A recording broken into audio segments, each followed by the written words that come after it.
Train Karachi से लाहौर की तरफ रवाना थी। मौलवी साहब अपने सामने बैठे हुए अजनबी मुसाफिर को हैरत से देख रहे थे। मौलवी साहब ने देखा मुसलसल 10 घंटे गुजर जाने के बाद भी इस अजनबी मुसाफिर ने कुछ नहीं खाया, ना ही कुछ पिया, और कुछ घंटे बाद अपने मुंह में उंगलियां डालता और बच्चों की तरह चूसता था और दोबारा चुपचाप होकर बैठ जाता। न जाने वो किस सोच में गुम था, लेकिन मौलवी साहब की उस वक्त हैरत की इंतहा न रही। जब लाहौर आ गया, इस मुसाफिर ने ना कुछ खाया, ना ही कुछ पिया, और ना ही इधर उधर किसी भी स्टेशन पर बाहर निकला। मौलवी साहब से मारे तजस्सुस से रहा ना गया। स्टेशन से उतरते ही मौलवी साहब बोले, भाई साहब, ट्रेन कराची से लाहौर आ गया है, लेकिन आपने ना ही कुछ खाया और ना ही कुछ पिया। क्या आपके पास पैसा नहीं है? ना कुछ और वजह से आप खाना नहीं खाया? फिर मौलवी साहब की तजस्सुस, हैरत और परेशानी देखकर वो मुसाफिर ने कहा, आइए वहां बैठते हैं, फिर बताता हूँ। करीबी बेंच पर अजनबी मुसाफिर बैठ गया और वहां पर भी एक दफा अपनी उंगलियां मुंह में डाली और उसे चूसा। फिर मौलवी साहब की तरफ देखकर कहा कि 3 साल पहले मैं एक कफन चोर हुआ करता था।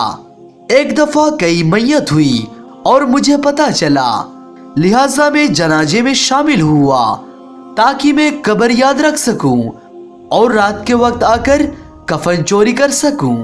फिर जैसे ही रात के 2 बजे तो मैं अपने निशाने वाले कब्र पर पहुंच गया और कब्र खोदी। तख्ता निकालकर कफन निकालने के लिए जैसे ही मैं अंदर झका तो दहशत के मारे मेरी चीखें निकल गई। इसी दौरान मेरी उंगली कफन पर लग चुकी थी। मैंने फौरन अपना हाथ बाहर खींचा। अंदर का मंजर देखकर जल्दी जल्दी तख्ते को बराबर करके जैसे तैसे मिट्टी गिराकर वापस आ गया। सारी रात नींद ना आ सकी। कब्र का वो मंजर याद आता रहा। मैंने देखा कि एक नूरानी शख्स अंदर बैठे हुए कुरान शरीफ की तिलावत कर रहे हैं और अंदर कब्र नूर से मुनव्वर है। मेरी जो उंगली उस शख्स के कफन को छुई, उसमें से बड़ी दिलकश खुशबू आ रही थी। रात को डर के मारे किसी चीज का होश न था। अब मुझे जब भी भूख प्यास लगती है तो मैं इस उंगली को मुंह में डालकर चूस लेता हूँ। मेरी भूख प्यास मिट जाती है। एक कमाल सिर्फ उस शख्स के कफन को छूने की वजह से है। न जाने इस शख्स के साथ वहाँ क्या मामलात हुए और कितना खुशनसीब होगा, ए अल्लाह ताला को ही मालूम है।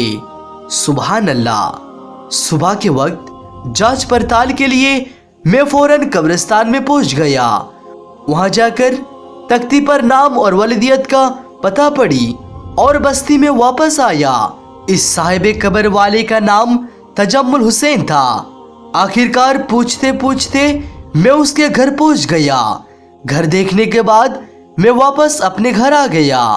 40 दिन के बाद मैं फिर से तजम्मुल हुसैन की घर में पहुंचा और दरवाजा खटखटाया तो एक छोटी सी बच्ची घर से बाहर निकली।